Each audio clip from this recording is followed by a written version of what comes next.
এই বিশ্বকাপের উন্মাদনের চাপের তলে পড়ে কি সাকিব আল হাসানের কথা ভুলে গেছেন? সাকিব আল হাসান যে আজকে একটা সুন্দর একটা ম্যাচ খেলছে সেটা কি দেখছেন?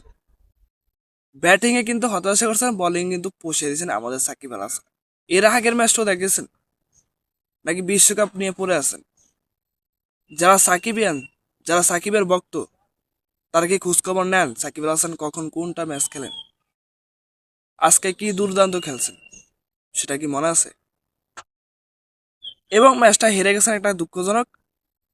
তাই সমস্যা নেই আমাদের কাছে, কারণ সাকিব আল হাসান তো এলপিএল খেলবেন, লঙ্কান প্রিমিয়ার লিগ।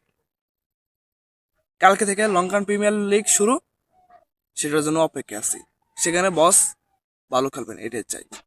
তবে সাকিবিয়ানদের উদ্দেশ্যে বলতেছি যে আপনারা বিশ্বকাপের উন্মাদনায় সাকিব আল হাসানকে ভুলে গেছেন, এটা আমি খুবই হতাশ।